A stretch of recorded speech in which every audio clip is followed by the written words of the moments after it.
제6절 보안관찰입니다. 보안관찰은 사회 방위와 행위자의 사회 복귀를 위한 특별 예방적 목적 처분이죠. 보안관찰은 형벌과 다른 목적의 처분이기 때문에 병과를 하여도 일사부재리 원칙에 위배되지 않는다. 만약에 일사부재리 원칙에 위배되면 지금 보안관찰을 못하고 있습니다. 경찰서장은 안보과정이 아니죠. 여기 보안과정을 안보과정으로 좀 바꿔주시기 바랍니다. 피보안관찰자의 동태를 관찰하고 사회복귀선도 재범 예방을 하여야 한다. 대상 범죄가 있습니다. 여기 해당 범죄가 있고 해당 범죄 아닌 것이 있죠. 이 순서대로 그리고 이 표를 전체적으로 잘 암기를 하시기 바랍니다.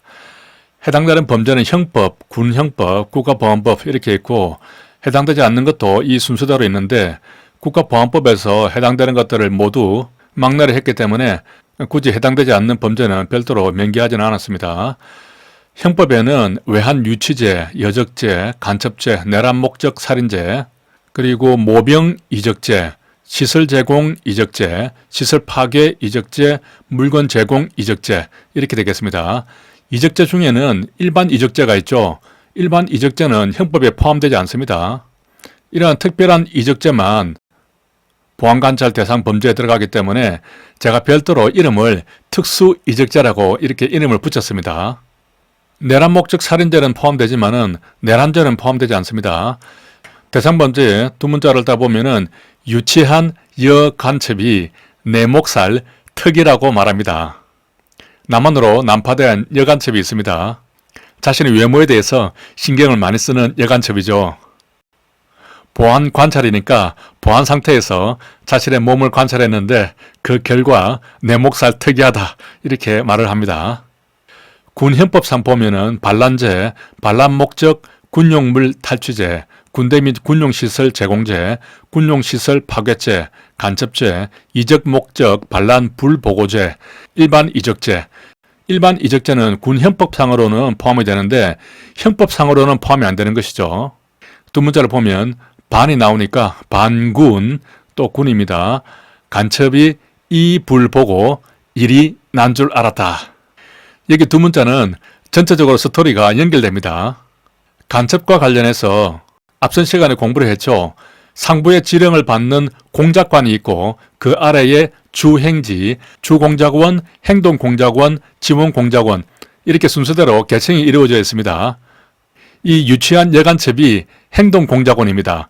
그래서 주공작원이 한 번은 불시에 그 유치한 여간첩의 집을 방문을 했습니다. 방 안에 들어가 보니까 그 여간첩의 이불을 보고 일이 난 줄 알았던 것이죠. 여기서 일이 난 것은 여간첩이 하라는 공작은 안 하고 나만의 남자와 사랑에 빠진 겁니다. 아래 그림을 보겠습니다. 유치한 여간첩이 그거를 보면서 자기 목살이 특이하다고 이렇게 외모에 신경을 많이 쓰고 있습니다. 여기에 그 여간첩이 가져온 장비들이 있죠. 감독하는 주공작원이 불시에 방문을 해서 이불을 봤습니다. 이불에 하트가 많죠. 나만의 남자와 사랑에 빠졌습니다. 국가보안법상에는 목적수행죄, 자진지원죄, 잠입탈출죄, 금품수수죄, 무기 등 편의 제공죄가 있습니다. 두 문자는 목자, 잠수, 무기가 되죠. 그 유치한 여간첩하고 사랑에 빠진 나만의 남자도 자기들이 연애한다는 것이 발각되었다는 것을 알았겠죠.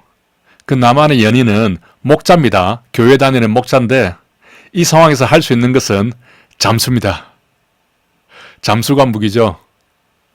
여기 그림을 보면은 빈자리에 십자가가 있죠. 목자가 지금 자리를 비웠습니다. 잠수 탔죠. 해당되는 범죄가 너무 많기 때문에 안 되는 것도 같이 알아두기로 합니다. 형법상으로는 내란죄는 안 되죠. 내란 목적 살인죄는 되는데 내란죄는 안 됩니다. 일반 이적죄는 안 되는데 특수 이적죄는 되죠. 전시 군수 계약 불이행죄 이런 것은 안 됩니다. 두 문자를 보면은 내일이 전시라고 생각하지 마라고 했으니까 해당되는 범죄가 아닙니다.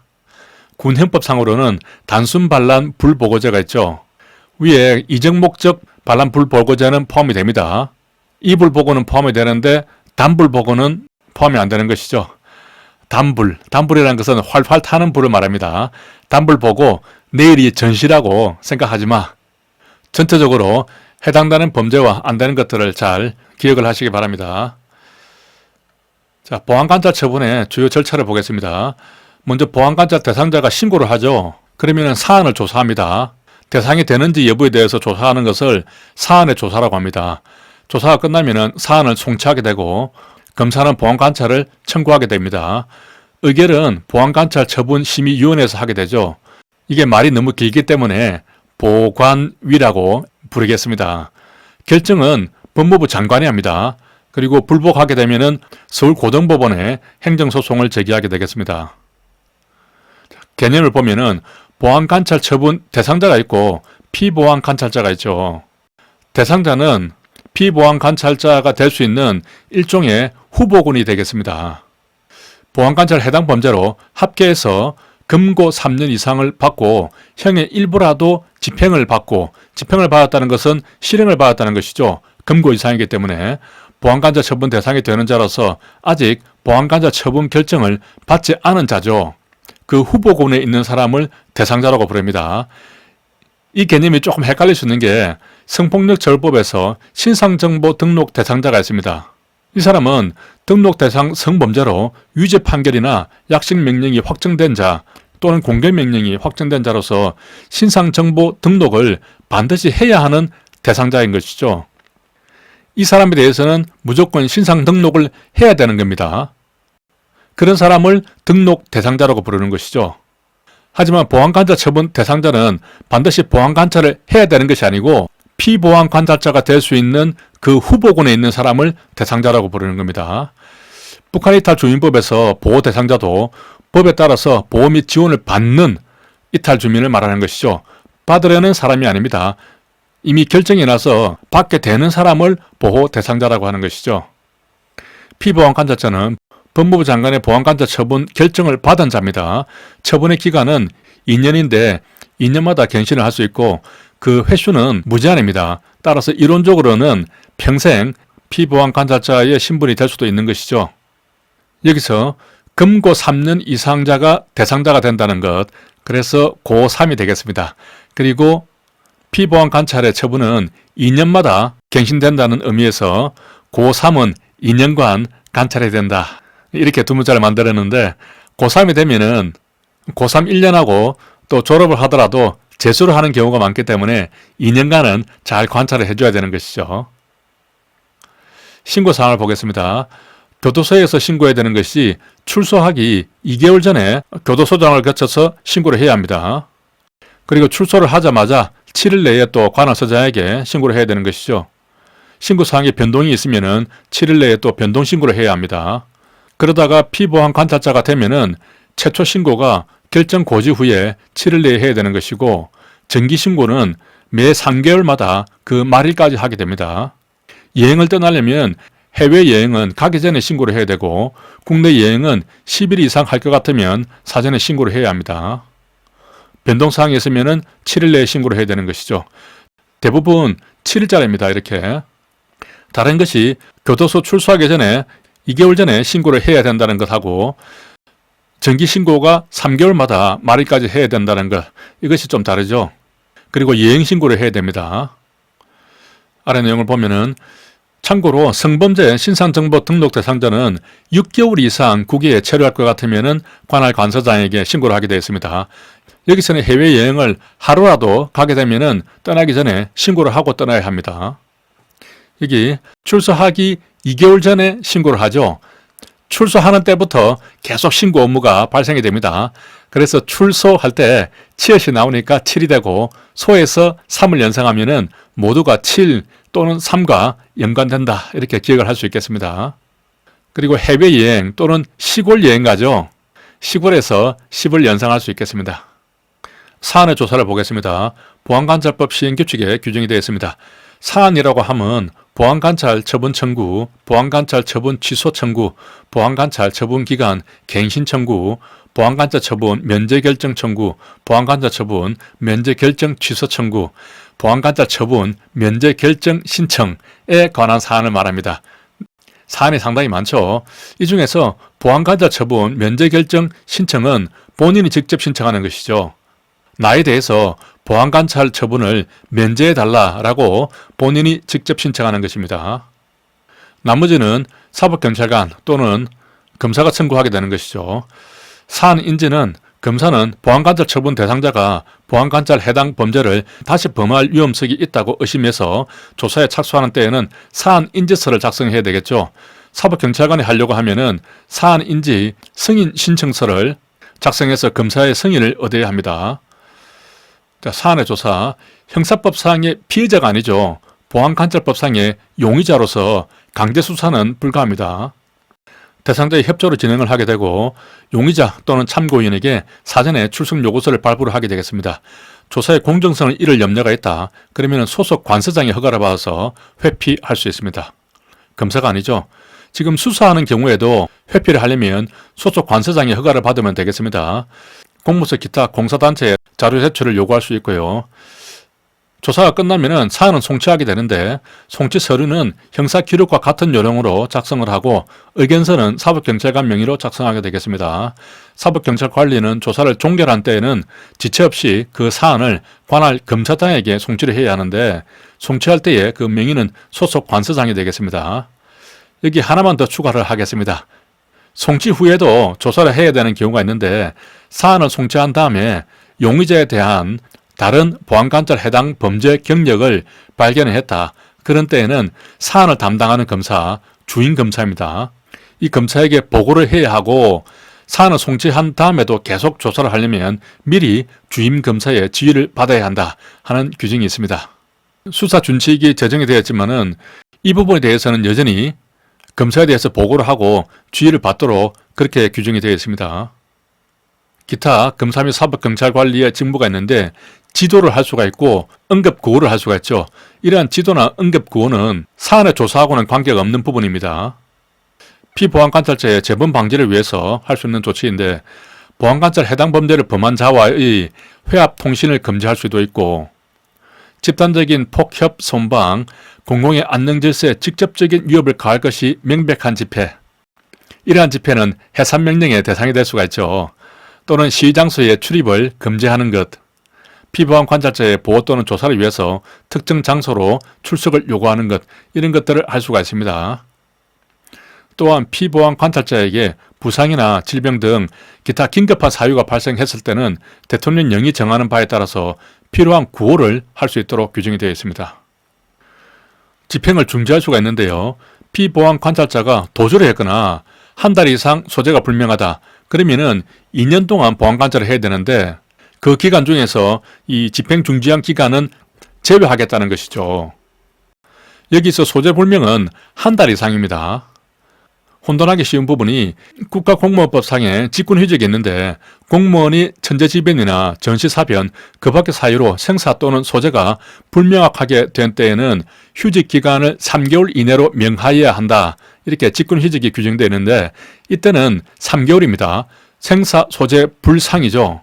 공무원이 천재지변, 전시사변 이런 경우니까 3개월 정도로 좀 길게 줘야겠죠.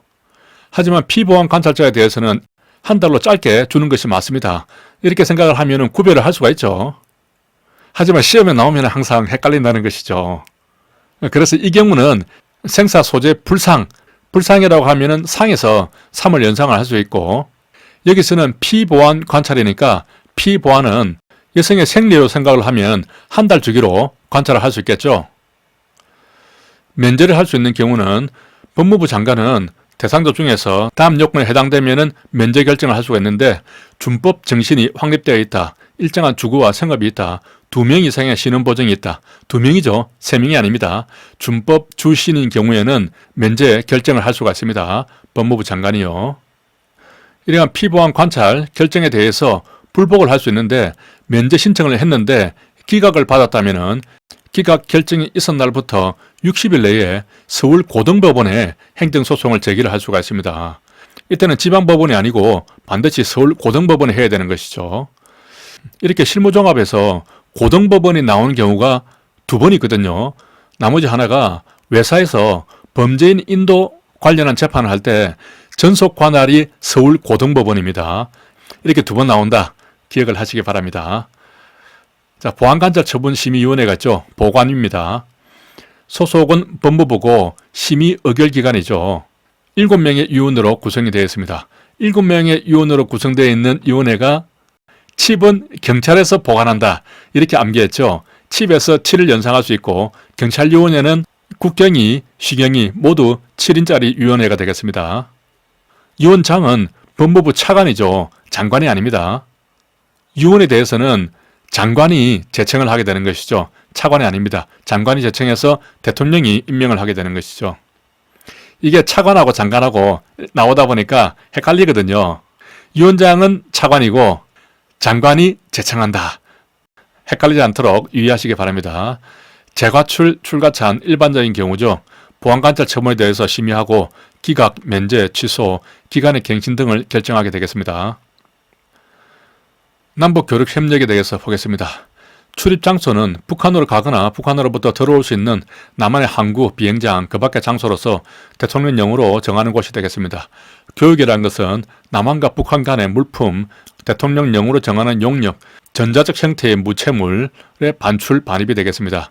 반출, 반입이라는 것은 매매, 교환, 임대차, 사용대차, 정려, 사용 등을 목적으로 남한과 북한 간의 물품 등의 이동인데 단순히 제3국을 거치는 물품 등의 이동도 포함이 되겠습니다. 남북한 간의 거래는 국가 간의 거래는 아니고 내부 거래로 간주가 됩니다. 협력사업이라는 것은 남한과 북한의 주민이 공동으로 하는 모든 활동이 되겠죠. 남북한을 방문하는 경우가 있고 또 주민 접촉하는 경우가 있죠. 남한의 주민이 북한을 방문하거나 북한에서 남한을 방문하려면 통일부 장관의 방문 승인을 받아야 합니다. 방문 승인을 받게 되면 방문 증명서를 받게 되는 것이죠. 이러한 방문 증명서 없이 방북을 했다. 그러면 3년 이하 징역, 3천만 원 이하의 벌금이 되겠습니다. 1년 징역이면 1,000만 원 이하 벌금이죠. 이러한 방문 증명서를 받으려고 하면은 북한 올라가기 7일 전에 방문 승인 신청서를 장관에게 제출해야 합니다. 7일을 기억을 해야 되는 것이죠. 북한을 가려면은 북두 칠성 방향으로 가야 하죠. 그렇기 때문에 7을 연상할 수 있겠습니다. 통일부 장관은 거짓이나 부정한 방법으로 방문 승인을 받은 경우에는 당연히 취소해야 하겠죠. 제외 국민이 외국에서 북한을 왕래할 때는 통일부 장관, 제외 공간의 장에게 신고만 하면 되겠습니다. 우리 국내에서 북한에 가려면은 통일부 장관의 승인을 받아야 되는 것이죠. 하지만 해외에서 제외 국민이 가려면은 신고만 하면 되겠습니다. 다만 외국을 거치지 않고 우리나라에 들어와서 남한과 북한을 직접 왕래를 하려고 하면은 당연히 통일부 장관의 방문 증명서를 소지를 해야겠죠. 남북한 주민 접촉입니다. 남한의 주민이 북한의 주민과 회합, 통신, 그 밖의 방법으로 접촉을 하려면 통일부 장관에게 미리 신고를 하면 되겠습니다. 방문을 하려면 승인을 받아야 되는데 접촉만 한다면 신고만 하면 되겠죠. 다만 대통령령으로 정하는 부득이한 경우에는 일단 접촉부터 먼저 하고 사후에 신고할 수도 있겠습니다. 방문 증명서를 발급받은 사람이 그 방문 목적의 범위에서 당연히 인정되는 접촉을 하는 경우에는 별도로 접촉 신고를 할 필요는 없겠죠. 접촉 승인을 받고 북한을 방문해서 그 기회에 이루어진 반국가 단체 구성원과의 만남은 국가보안법으로 처벌할 수 있습니다. 남북 교류 협력에 관한 법률이 국가보안법보다 더 우선 적용되는 특별법이거든요. 그렇다고 하더라도 반국가 단체 구성원과의 만남은 국가보안법이 적용이 되는 것이죠. 물품 등을 반출, 반입을 하려는 자는 품목, 거래 형태, 대금, 결제 방법 이런 것과 관련해서 통일부 장관의 승인을 받아야 합니다. 협력사업도 승인을 받아야겠죠. 물품을 반출입하려면 북한 주민 접촉 신고를 먼저 하게 됩니다. 거래를 위한 접촉 및 협의를 하게 되고 계약 체결을 하게 되고 그리고 물건의 반출입 승인 신청을 하게 되겠죠. 관련 서류를 구비해서 마지막으로 통과를 하면은 교육을 하게 되겠습니다. 순서에 대해서 다시 한번 보면은 먼저 접촉 신고를 해야겠죠. 그리고 이제 거래를 하기 위해서 접촉을 해서 서로 협의를 하게 되겠죠. 그 다음에 계약이 체결되고 반출입 승인을 신청하게 되면은 통과하게 되는 겁니다. 시간 순서대로 크게 어렵지 않게 기억을 할 수 있습니다. 다른 법률과의 관계를 보겠습니다. 남북 간의 왕래 및 교육에 대해서는 국가보안법, 여권법, 대무역법 등 다른 법률보다 이 남북교류협력에 관한 법률이 우선해서 적용이 됩니다. 따라서 이 법이 국가보안법에 대한 특별법이다 이렇게 볼 수 있는 것이죠. 승인 없이 금품을 수수했다. 이럴 때 정당성이 인정되지 않으면 여기서 정당성이라는 것은 대한민국의 존립 안전이나 자유민주적 기본 질서를 위태롭게 한다는 정을 알면서 이것을 이적지정이라고 하죠. 금단장, 찬회. 이러한 이적지정의 사정이 있다면 정당성이 인정되지 않겠죠. 이런 경우에는 국가보안법이 적용되겠습니다. 판례를 보면 남북 교류와 협력을 목적으로 하는 행위에 관해서 정당하다고 인정되는 범위 안에서는 다른 법률을 우선해서 적용된다. 남북 사이 화해와 불가침 및 교류 협력에 관한 합의서가 체결 발효되었다고 하더라도 국가보안법의 규범력이 상실한 것으로 볼 수는 없다. 당연하겠죠. 지금까지 국가보안법이 살아있습니다. 신고와 승인과 관련해서 정리를 했는데요. 북한을 방문할 때 남한 주민이 남한에서 올라가려고 하면은 승인을 받아야 합니다. 제외 국민이 외국에서 바로 북한으로 갈 경우에는 신고만 하면 되는 것이죠. 이때는 통일부 장관 또는 제외 공관장이 되겠습니다. 북한 주민을 접촉을 하려고 한다. 회합이나 통신이죠. 이런 경우는 승인이 아니고 신고만 하면 되겠습니다. 물품을 반출입하려고 하면은 승인을 받아야겠죠. 북한 이탈 주민 보호를 보겠습니다. 북한 이탈 주민이라고 하면은 북한의 주소나 직계 가족, 배우자, 직장 등을 두고 있는 사람입니다. 북한을 벗어난 이후에 외국 국적을 취득하지 않은 사람이죠. 이렇게 북한에 생활의 근거지가 있는 사람이 북한 이탈 주민이 되겠습니다. 보호 대상자는 이 법에 따라서 보호 및 지원을 받는 북한 이탈 주민이죠. 받으려는 사람이 아니고 받는 것으로 결정이 된 사람이 되겠습니다. 용어를 관리 대상자가 아니고 보호 대상자가 되겠습니다. 가끔 시험 지문에 이 법에 따라 보호 및 지원을 받는 북한 이탈 주민을 관리 대상자라고 한다. 이런 식으로 지문을 틀리게 내는 경우가 있습니다. 보호 대상자라는 것을 잘 봐야 되고요. 정착 지원 시설은 보호 및 정착 지원을 위해서 설치하는 것이 되겠죠. 그리고 보호 대상자에게 지급하거나 빌려주는 금전 물품을 보호 금품입니다. 구호 물품이 아니죠. 구호 물품은 태풍이나 지진 같은 재난이 있을 때 그때 지원되는 것이 구호 물품이고 이 경우는 보호 금품이 되겠습니다. 북한 이탈 주민의 개념을 보면은 북한에 이러한 근거지가 분명히 있어야 되는데 중국 동포, 조선족은 중국 국적자이죠.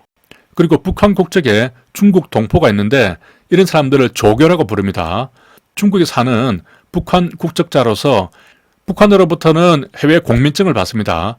그리고 중국으로부터는 외국인 거류증을 받는 것이죠. 이 사람은 북한 이탈 주민과 중국 동포인 조선족 이 중간쯤에 위치하는 사람이 되겠습니다.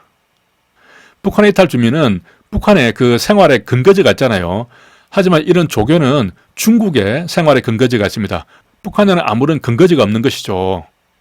그래서 중국에 이미 뿌리를 내리고 살고 있는 사람인데 다만 중국 국적을 받지 못하고 있는 사람들입니다. 그래서 북한에서 공민증을 주고 중국에서는 외국인 거류증을 주어서 중국에 계속 살 수 있도록 해주는 것이죠. 이 사람들은 북한 여권을 가진 사람들이 아닙니다. 해외 공민증을 받는 것이죠. 우리나라에 입국했을 때 처리를 보면은 합동정보조사를 하죠. 북한 이탈 주민 보호센터에서 조사를 하겠습니다. 조선족이 들어오게 되면은 정상적으로 들어오면 상관이 없겠지만 미입국 지역 합동조사를 하게 되죠. 그래서 문제가 있으면 출입국 관리사무소로 인계를 하게 되겠습니다. 이 사람들이 들어오면은 애매한 경우에는 법무부에서 국적 판정을 하게 되겠습니다. 이런 조교가 들어오면은 국적이 좀 애매하겠죠. 중국 국적인지 북한 국적인지 좀 애매할 수 있습니다. 그리고 경우에 따라서는 국적 회복 신청을 해서 국적 회복이 되는 경우도 아마 있기는 있을 것 같아요. 아무튼 관련되는 법이 국적법이라는 것입니다. 북한 이탈 주민에 대해서는 북한 이탈 주민 보호법이 되겠죠. 이 조선족은 확실하게 중국 국적자이기 때문에 출입국 관리법이 되겠습니다. 조교에 대해서 조금 더 구체적으로 보면은 중국에 장기간 거주를 하는 사람들인데 대를 이어서 체류를 하면서 북한 안에 호적이나 연고가 없죠. 동북 3성을 중심으로 해서 수천 명에 이른다고 합니다. 중국 국적을 받지 못한 북한 국적자이죠. 중국에서는 거류증을 받고 북한에서는 해외 공민증을 받습니다. 북한 이탈 주민보호법에 의해서 지원을 받을 수가 없습니다. 정착 지원입니다. 초기 정착 지원은 하나원에서 12주간 사회 적응 교육을 받죠. 그리고 정착금이나 임대주택이 제공됩니다. 거주지 보호가 있죠. 직업훈련과 사업장 알선 등 취업이 지원되고 학교 수업료가 면제되겠습니다. 최저 생계비에 미달하는 경우에는 생계비와 의료 혜택도 지원이 되겠습니다. 보호 신청은 북한에 이탈 주민으로서 제외 공간이나 그 밖의 행정기관의 장에게 보호를 직접 신청해야 되는 것이죠. 대리해서 신청할 수는 없고 본인이 직접 신청을 해야 합니다. 통일부 장관은 북한의 이탈 주민 보호 및 정착 지원 협의회, 말이 너무 길어서 협의회라고 이렇게 줄여서 부릅니다. 심의를 거쳐서 보호 여부를 결정을 하게 되죠. 다만 국가안전보장에 현저한 영향을 줄 우려가 있다. 이런 사람에 대해서는 국정원장이 보호 여부를 결정하게 되겠습니다. 보호 대상자로 결정하지 아니할 수 있는 경우가 있습니다. 반드시 아니해야 되는 것은 아닙니다. 따라서 이러한 대상자라고 하더라도 경우에 따라서는 보호 대상자로 결정할 수도 있다는 것이죠. 아니할 수 있는 경우로 항공기 납치, 마약 거래, 테러, 집단 살해 등 국제 형사 범죄는 대상자가 안 될 수 있습니다. 살인 등 중대한 비정치적 범죄자는 안 되는 것이죠. 만약에 정치적 범죄자라면 당연히 보호 대상자로 결정이 되겠죠.